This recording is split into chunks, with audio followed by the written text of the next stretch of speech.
Hey everyone, this is Dr. Belinda Wilkerson, otherwise known as Dr. B from Steps to the Future, coming to you with another college conversation.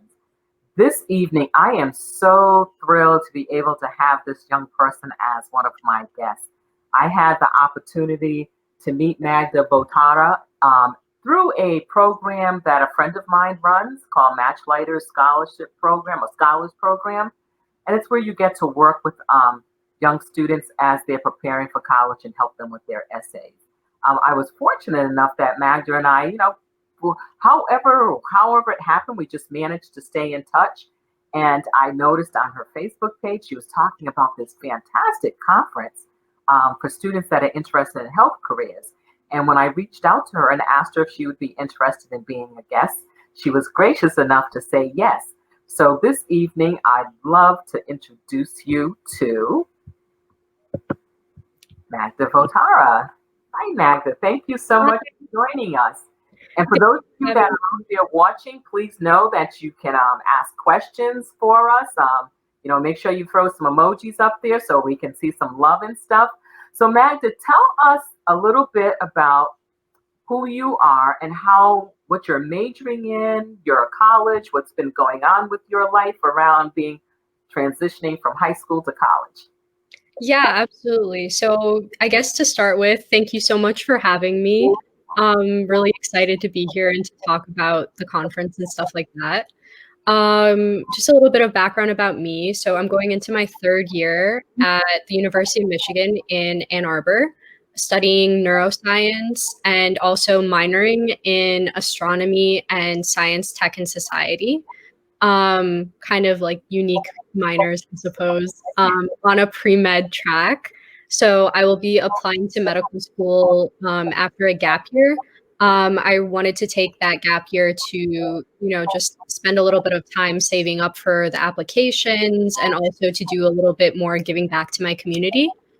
So hopefully we'll see how that works out. But I was hoping to do like Peace Corps or something like that.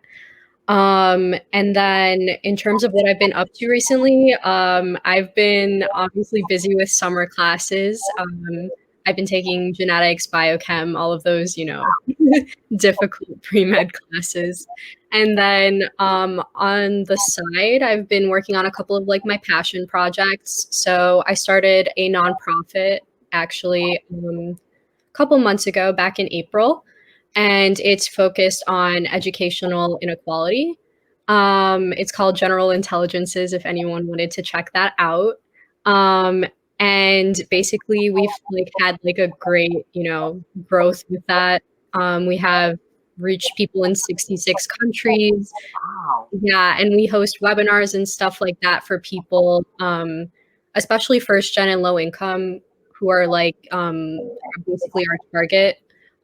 We host free webinars and workshops for them for a bunch of different things. And then I've also been working on another project, which is called Free the MCAT. And basically, for anyone who's planning on going into medicine, the MCAT's the exam that you have to take to, apply. And it's actually just like the other standardized tests and stuff like that. It's really cost prohibitive for a lot of people in terms of preparing and everything like that.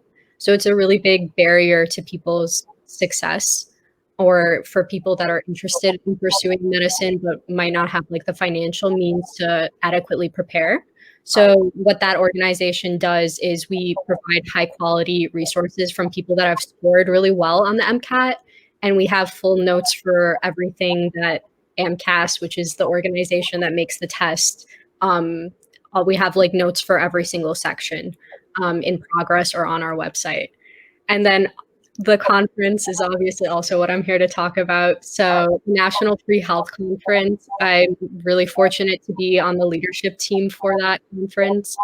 And basically it just started out with the idea of a couple of people. I don't know if anyone here is familiar with QuestBridge, but I actually met the other people that are running the conference with me through QuestBridge, basically. And even though some of us didn't match and we went to other schools and stuff like that, we still have a really thriving Facebook community and Instagram and stuff like that.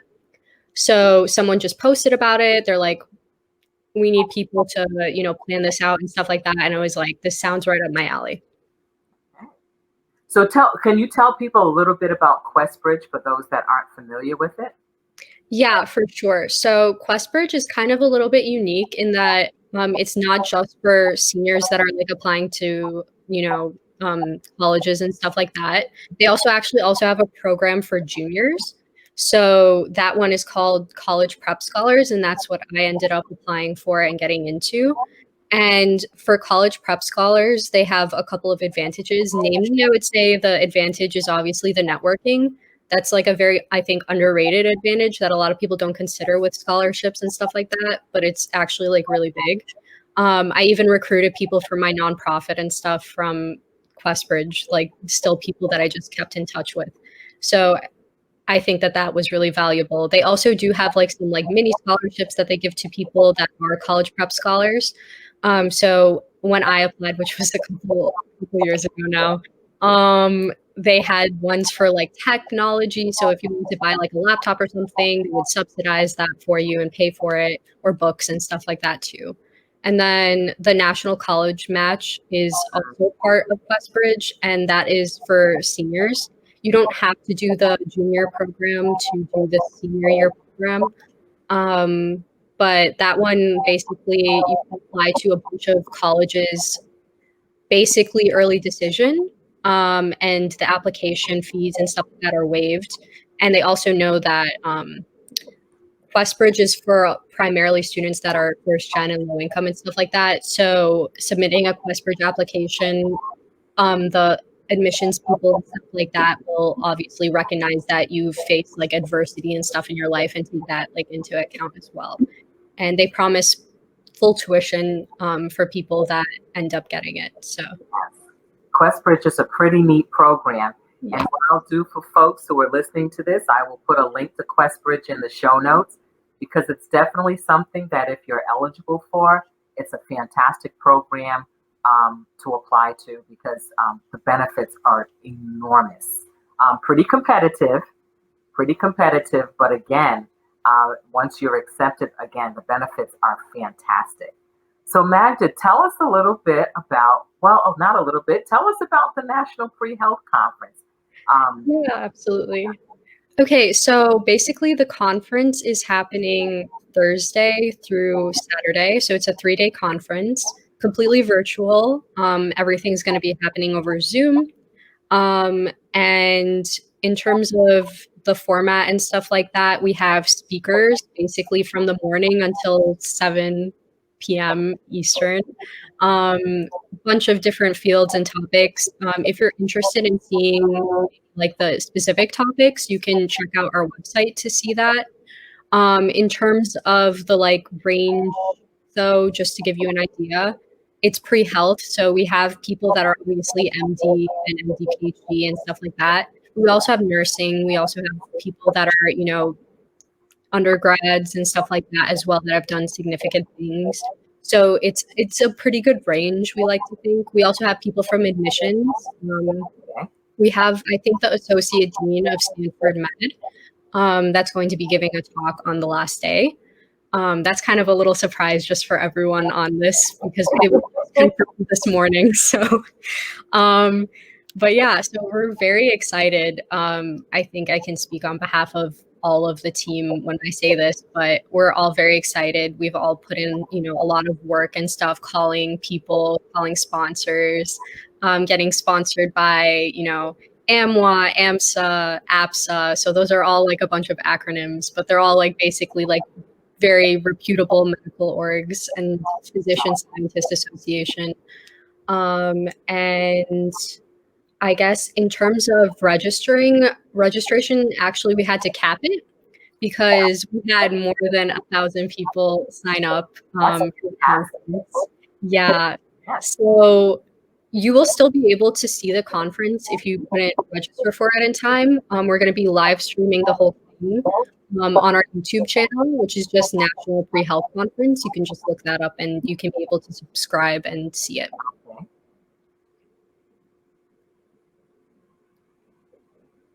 So tell me about the leadership team that put this together? Yeah, absolutely. So in terms of, I guess, location even, like, we're pretty much all over. So Alejandra, who's the president, and the person that, approached all of us with, like, the idea and stuff, she goes to the University of Pennsylvania. And then Lexi goes to, I think, Arizona State. And then we have Ayub, who goes to Duke. And the others go to University of Florida, a couple more UPenn, and then I think we also have University of Central Florida. Okay. So all over the place. Oh, Okay. that's a good So we question. have a question. Is the conference for high school students? The conference is open to high school students and undergrads. So really just anyone that's looking to know a little bit more about health. And that obviously can manifest itself in a lot of different ways. I think people conventionally think of health as just like, I don't know, like medicine or just nursing, but there's a lot of other things that you can do with health as well. There's pharmaceuticals, there's, occupational therapy, physical therapy, and we have speakers for most of those things as well. So you're going to be able to, really expand your understanding of what healthcare really is. I think this is absolutely wonderful because there are so many times students come to me, or I'm working with students, or I'm speaking with students, and they want to go into the healthcare field. And like you said, most people know being a doctor, being a nurse, and some other occupations. So what I really love about this is the variety of occupations that people will have the opportunity to learn about. And that in itself is like amazing, absolutely amazing. So Debelina said, thank you so much for that question. It was a great question. So for anybody that's just joining in, we have with us Magda Boitara, who is a rising junior at the University of Michigan, majoring in neuroscience with the ultimate goal of going into medicine. And she is the co-chair of the social media team for the National Pre-Health Conference. This is a conference, like I said, it caught my attention when I saw it on her Facebook page, because first of all, it's a free conference. It was created and put together and coordinated by college students who felt this was something that other students who were interested in pre-health careers really needed. They did all the legwork and everything that was necessary in order to get the donations and sponsorships so that they could offer this for free. So if you know a student, a high school student, or a student that's an undergrad right now that is thinking about a career in health, this is the conference to be at. And it starts Thursday and ends what, Sunday, is it? Saturday. So it's from Thursday to Saturday. And as I said, I'll put all the information and the links and everything in the show notes. But Magda, tell us a little bit, can you just tell us a little bit more about some of the specific areas that will be in there, that will be discussed? Yes, for sure. So my personal favorite, this might be a little bit biased, but there's a couple of presentations we have on mental health and imposter syndrome in the healthcare field. And at least for me personally, I think that those are very relevant topics. And I think a lot of people don't really consider how bad of a problem mental health actually is. Like, broadly, obviously, but also like for people in the healthcare field. A lot of people don't necessarily realize the statistics, but some of them are a little on the grim side. So I'm really glad that we're able to raise awareness of the fact that, there is a problem and people need to address that there is a problem. And the speakers that we have for that are lovely. And, they've done a lot of work in their fields and stuff. So I'm really looking forward to learning something about, the field and stuff like that as well. And then in terms of the other speakers, I mean, we have a really great lineup. I can show the website if you want to do that right now, or we can do that later. Let's see if we can share that. Okay, sure. Should I try to share? Yeah, so try to pull it up, and then I'll see if I can get you on the right screen to do it. Okay.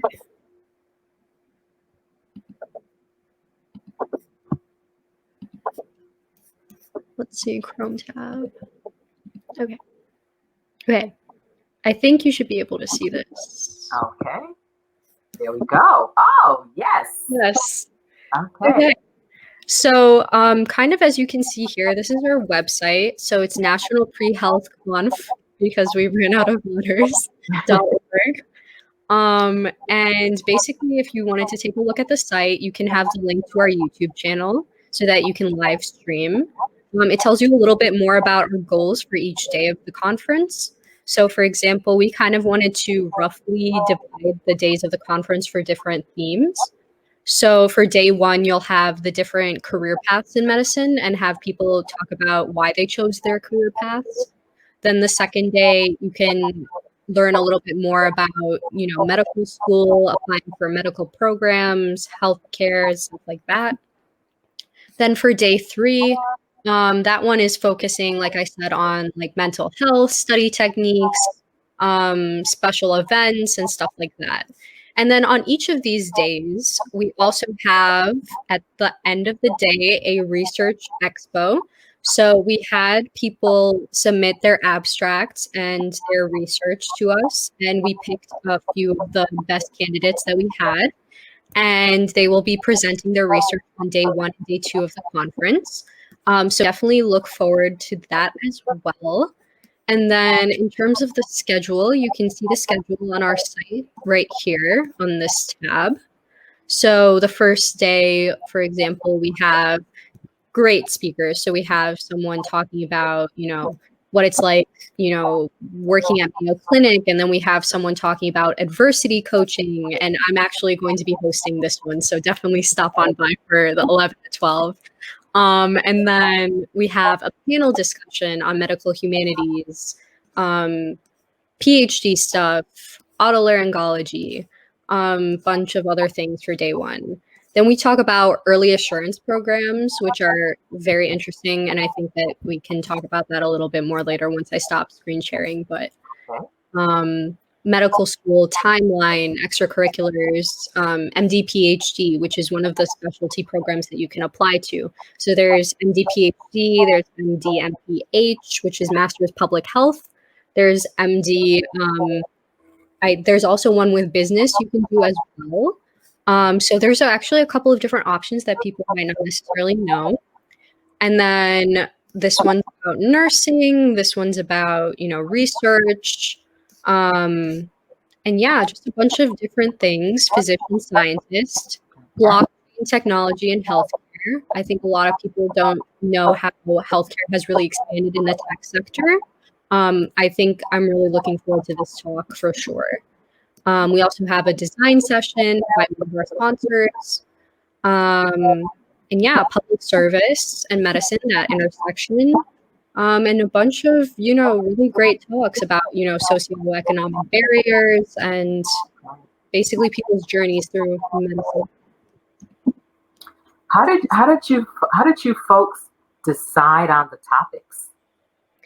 Yeah, so what we wanted to do is basically we had an overall theme for each of the days, and then we really left it up to kind of the speakers that we were talking to craft their own presentation and to let us know what they wanted to talk about the most. A few of the speakers had a little bit of overlap, so we told them, like, you can focus a little more this way and you can focus a little more this way so that we're covering all of our bases. But for the most part, it's basically what they were passionate about talking about and wanted to talk about. So, and what they had a lot of experience in as well. So that's how we picked. I am just amazed and thrilled when I see young people doing things like this for the community, because this is fantastic. Yeah, absolutely. And then you can check out some of the speakers and stuff. If you have, Facebook, Instagram, LinkedIn, we've been posting updates pretty much daily about our speakers and just updates about the conference. But you can also check out this tab on the site as well. It'll give you a little bit more of a bio of each of the speakers. So we have really amazing speakers. So fortunate that they took the time out to, come and talk to all of these young people that are interested in pursuing a career potentially in healthcare. Yes, that's great. This is yeah. And because this is streaming live on your YouTube channel, this is something people will be able to access later. Yes, the plan is yes, barring any sort of technical difficulties or something like that. Okay, so folks, make sure you pass this information on to any students you know, whether they're high school students or undergraduates in college. Make sure you let them know about this, because what a fantastic opportunity to learn about all of these different issues in the healthcare field. Not just learning about what it takes to be a doctor or to be a nurse, but the variety of careers, but also the issues that take place within those careers. Talking about the MCAT, which is, that's the medical school version of the SAT. We know what's going on with that SAT right now and the ACT. So I think this is something that, even if you're not absolutely sure, what a great way to get more information so that you can say, oh, that's not quite what I thought it was. Or even what I liked is knowing, getting to see the guest speakers and maybe following up and connecting with them later on if you have additional questions. I mean, look, guys, this is free. It doesn't get any better than that. So I think if this is something that a field that you're interested in, that you definitely need to log on and learn some more. So what else would you like to tell us about it? Yeah, so I think I covered the speakers for sure. Covered a little bit about the research. So We're also hoping. You talked about you mentioned early assurance programs. Yes, we can talk about that a little bit more. So a lot of people know about, well, I won't say a lot of people know about. I would say some people might know about BSMD programs or BAMD programs, which are basically programs that you can apply to when you're in high school applying for colleges. And what it is that depending on the program, obviously, you basically have kind of a straight shot to medical school. You can go to their medical school pretty much guaranteed. Kind of depends on the program. Some of them still make you take the MCAT, some of them don't. So you kind of have to read up on that. They're super difficult to get into. They have very small class sizes. But if you have shown like demonstrated interest and stuff like that, definitely want to apply for those kinds of programs because it takes so much stress, off your shoulders, as you can imagine. You don't have to do a second, basically college app process for applying for medical school if you're already guaranteed. And early assurance works pretty much in a similar way, but it's not technically like a BSMD program. So some schools, I think Mount Sinai is a pretty good example of it. They have, I think, I want to say most well known, early assurance program. And basically what that is I think after your sophomore year, usually sometimes after your freshman year, if you've had good grades and, a good track record and stuff like that, you can apply for their early assurance program for their partner medical school. So sometimes it's only open to people that go to undergrad with the connected medical school, and sometimes it's open to people that go to a different undergrad institution. So you kind of just have to look into that. But usually it's just for people that are in like their first or second year of undergrad. So for a lot of people, they don't find out about it until it's, a little bit too late to apply to it. Because as a junior or senior at that point, you're pretty much too far along for those kinds of early assurance programs. Usually you'd have to just apply straight to medical school. Right. Because most of the time the app cycle is that you apply, if you're not taking a gap year, you apply end of your junior year. And if you are, you apply end of your senior year. Yeah. That's fantastic. You are a wealth of information, and I hope folks that are out there that are listening to it now or that are watching it on the replay will definitely pay attention to what Magda is saying, because this is, here you're getting it straight from a student who is in the throes of all of this, who obviously has done her research. So definitely, folks, pay attention, pass it on, share the link, because you never know who may need this information. So definitely make sure that this goes out. So one of the things I just want to push back a little bit. So between your major and your minors and everything, what kinds of activities are you able to take part in with your schedule? Yeah, so probably a little too much sometimes for my sanity, but I use Google Calendar and it keeps me organized. Okay. But in terms of stuff on campus, so I started a HOSA chapter at University of Michigan. HOSA is short for Health Occupation Students of America. A little contradictory because it's technically an international organization. They have chapters in like China, Canada, stuff like that. So kind of a little weird to say it's America, but anyway, so that's like an organization that's really cool for anyone that's interested in like health, any kind of health, not just medicine, because they have stuff for all kinds of people. So they have stuff for even dentistry, which I know like it's sometimes a little hard to find like stuff that is for dentistry, occupational therapy, home health needs, stuff like that.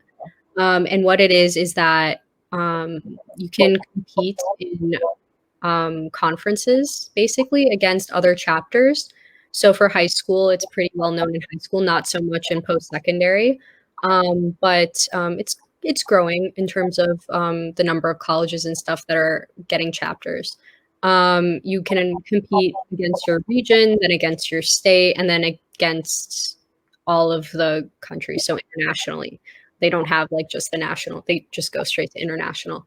And then I recently competed in that with my friend from high school. Actually, we've been doing HOSA for years now. So we got third place internationally. Yeah, yeah, that was fun, and we got first in the state. So yeah, so it was really a great experience. And then outside of HOSA, also obviously involved in other like pre-health, pre-med stuff. AMSA is a big one. AMWA is a big one. AMWA, I'm also actually an intern at the American Medical Women's Association right now. I've been interning there for about a month and a half. It's really cool. I get to work on the stuff for their webinars. I get to contact people in like government and stuff like that and talk to them about women's health. And it's just been a really, really cool experience so far. And then outside of both of those things, I also was not anymore, but my first 2 years, I was on Detroit Education Society, which is an organization at U of M that goes and tutors SAT and ACT for students in Detroit. And then I also kind of on the side, just like photography and like food and stuff. So I started my own food blog. And that one has been super, super fun. We actually, a couple of us, or I guess like a kind of informal group of us made like a food group. And we get invited by local small businesses since Ann Arbor has a lot of small businesses. And basically can promote for them on social media. They give us free food. Everyone's happy. Oh, it's been awesome. Yes, it's been fantastic. It's like one of my favorite things. And then, how did that come about? That's amazing. yeah, so one day I was just like, I take a lot of pictures of my food. I take a lot of pictures of like, I like architecture and like nature stuff, not so much people. I don't really take photos of people. It's a little harder, I think, personally to take photos of people because you have to find the good lighting and everything else. Architecture, it's always just there. You can move and you can figure it out to make it look nice. So I always found it easier. So I was like, well, I might as well start. So I just take pictures on my phone.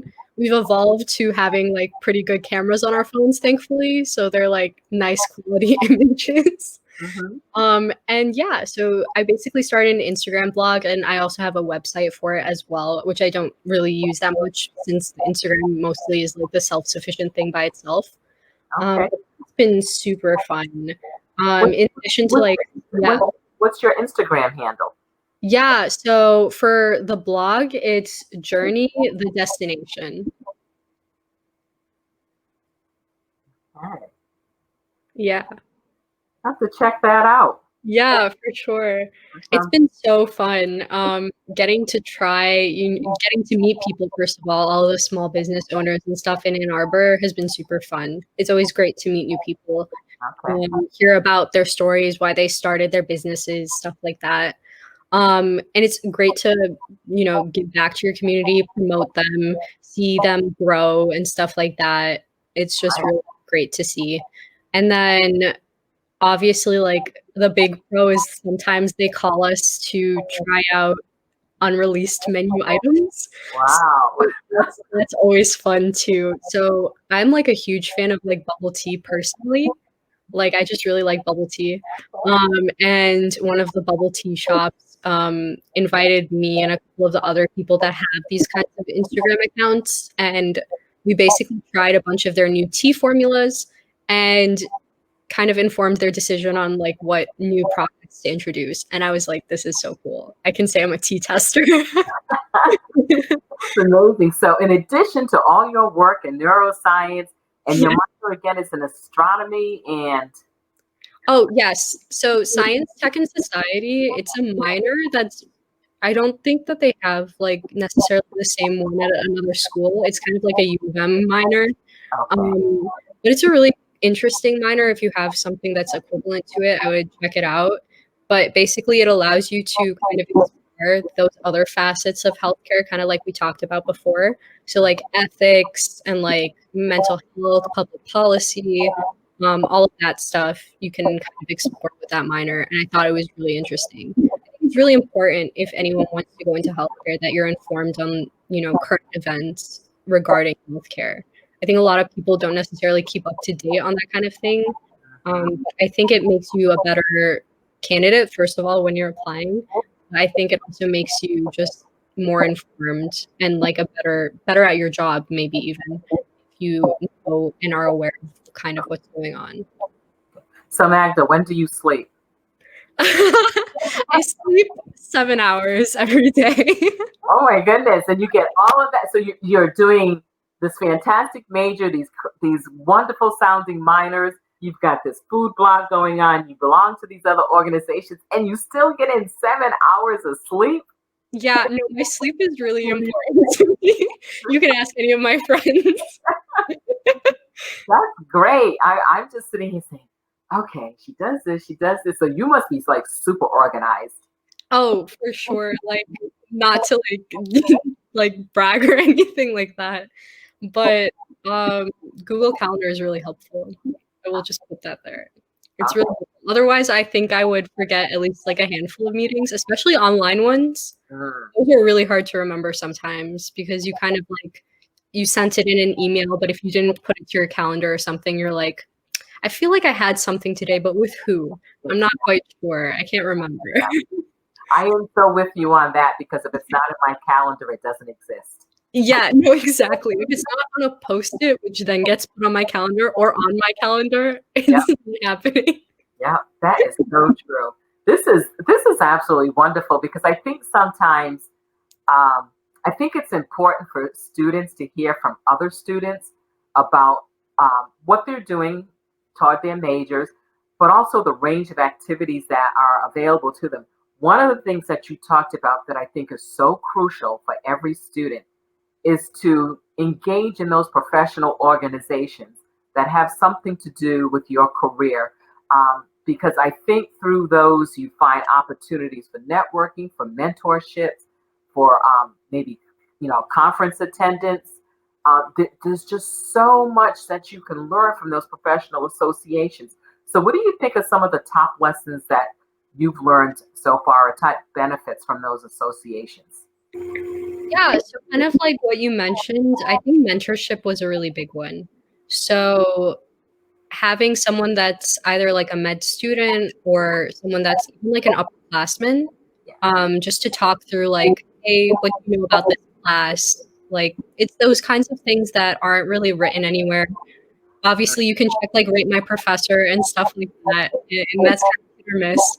But talking to someone that actually took the class and like knows how it is and stuff like that is super, super helpful. Like they can just give you like little pieces of advice, like you should get the textbook for this class, or we never use the textbook. And even that is like super beneficial information. So I definitely recommend if like they have like a mentorship program or something like that to join. Um, I work actually at the Office of New Student Programs at U of M. So if anyone applies to the mentorship program at U of M, I might be your mentor. Okay. Otherwise, definitely see if like your college has one when you're applying to college. They usually have them for freshmen for sure, and then afterwards, it's more like for the professional side. So whether that's business or like engineering or stuff like that, you'll have to go find those orgs and then see if they have like a mentorship program and stuff like that. Um, I would say mentorship's probably the biggest thing, but also I think the connections are Ah, also really big too. So obviously the people that are your mentors are great connections. You can start there for sure. And then even branching out from that, like not even thinking about it professionally, just finding people that could be like potential friends or people that are like in your classes and stuff. It's important for your sanity. You yes. find like-minded people that are gonna, support you and your goals and stuff like that, and understand if you say things like, "I'm really busy right now. I have to study for this exam," or stuff like that. You want people that are gonna be encouraging and supportive, and you don't want people that are gonna be toxic or not supportive. Yes. Yeah. I love that whole idea of, joining professional associations, getting the mentoring, the connections, because it's so important because, college is hard. College is hard. And it's nice to have a group of people there, a group of your peers to support you, to be there with you, to just sometimes just hang out, just so you can have some opportunities to talk. So someone has a question here. Will the pre-health conference address scholarships and other funding opportunities to pursue careers in health? Um, I think it'll be covered by some of the speakers in terms of their path to those healthcare careers. We don't necessarily have someone that's just talking about scholarships specifically, Right. but a lot of them kind of by virtue of their own experiences went through it in that way. So, for example, one of the speakers that I know, he applied to do this kind of, I'm not sure of the exact program's name, but it's basically like the military pays for your medical school and then afterwards you serve. However many years they paid for, basically. They also can subsidize stuff like books, and they also give you a stipend and stuff like that. So it's a pretty good option, I think, for people that are okay with that and interested in that. There's also like kind of similar to like teaching. There's a public service kind of repayment one as well, where if you work in sort of like an underserved community or in kind of like a specialty like primary care or something like that for X amount of years, it goes back to forgiving like your student loans. Okay. Thank you, Debelina, for that question. Really appreciate it because financial aid and paying for college is at the top of most people's minds. And if you've gone through undergraduate school and you're going on to medical school, that is a pretty hefty expense to go to medical school. So Yeah. any help that can come somebody's way. So Debelina, that's actually a great thing to, if you happen to have the opportunity to attend the conference, I would, see who's talking about scholarships and connect with that person later on and follow up and see what additional information they can give you to help students achieve those scholarships.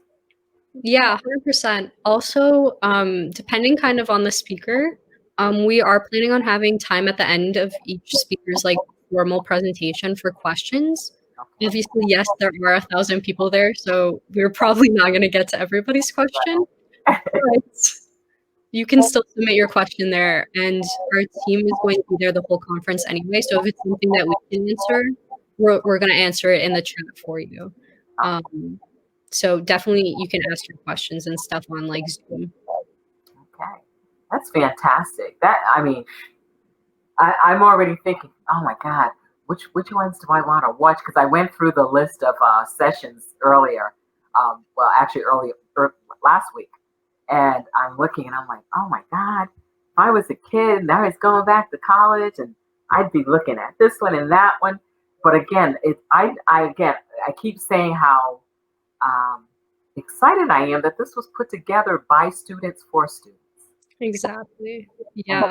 and that's really cool. And in this time of COVID, when when we have to pivot and do things differently, Yeah. you take advantage of this virtual world that we're living in now, and you actually took a dark cloud and found a silver lining.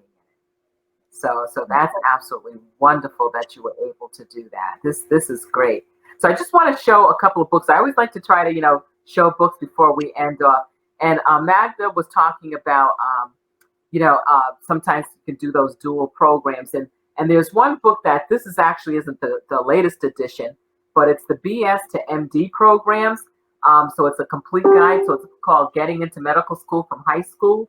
And Todd Johnson and Kellyanne Johnson are the authors. I just happen to have an older edition, but there's a new edition that's available. So people that are interested in that type of program, this is actually a great resource to start with. So I would definitely encourage folks to find this book. And you don't want to buy the book, I'm sure your public library has it, so you can always check the book out. Even if your library is not open, they're all doing curbside delivery right now. So definitely check that out. And the other book, this, I know you guys have seen this before because this is one of my favorite books. So it's Her STEM Career. And this is Adventures of 51 Remarkable Women. And this is by Diane Propsner. And in this book, Diane highlights 51 women and different fields within STEM that they're in. And what I love about this is because these are real people. These are real people. It's not somebody that, pie in the sky, but, you get to find out a little bit about their journey to whatever their particular field is. And you also get to learn about new careers that you may not have heard about. So again, those are two books, and I'll also have the names of those books and the authors in the show notes, and most likely a link so that you can just, click on and order the book and be ready. So Magda, is there anything that you'd like to add that you'd like to let our audience know? Yeah, I would say just kind of like one take-home message, I suppose. For anyone, I guess, even if you're not going into healthcare, I mean, all fields are competitive in their own right. So I think that you should definitely also, first of all, recognize that. But second of all, I guess the biggest advice that I personally have is do not compare yourself necessarily to other people and don't feel like you have to maybe be at the same pace as other people. Everyone's at their own pace. It's not my advisor always says, like my pre-health advisor always says, it's not a race, it's a marathon. It's not a sprint, it's a marathon. And I think that that's very good advice for anyone that wants to, be successful in college. You want to compare yourself to other people. There's always going to be someone that's like smarter than you, or it seems like they don't struggle at anything. People always struggle at something. No one's good at everything. People just don't like to talk about, their weaknesses. So they seem like they are only strengths, but that's not ever really the case. So like probably that famous quote says, comparison is the thief of joy. I Mhm. think that that's probably the truest statement.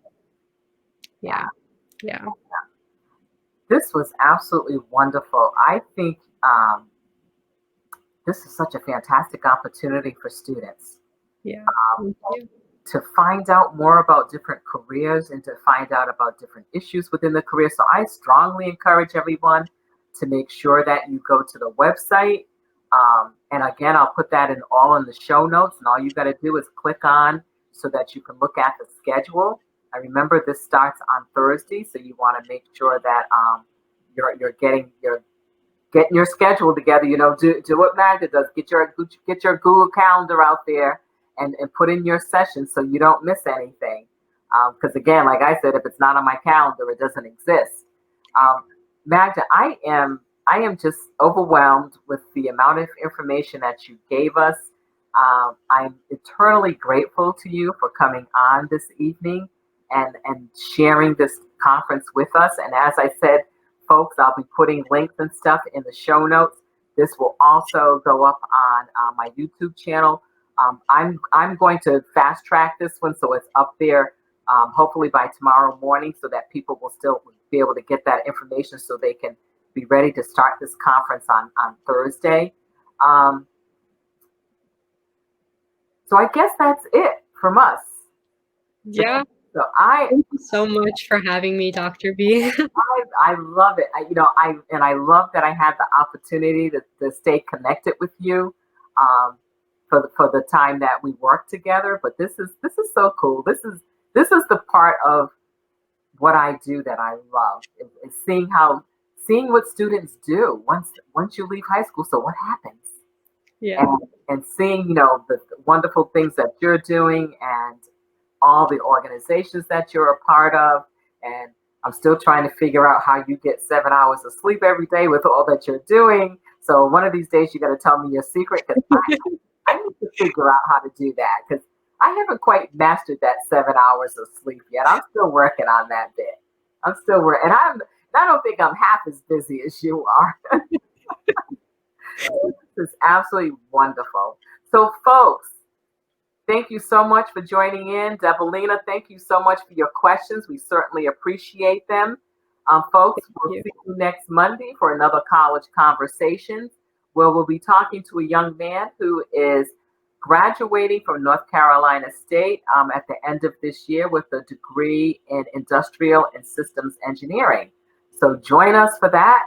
And Magda, I'm going to end this, but I want you to stay on for a minute. So folks, again, thank you so much. And all the information you need to register or to watch the live stream will be in the show notes along with the website, so you can go and check out all the sessions. Good night, everyone, and I will see you next Monday. Take care.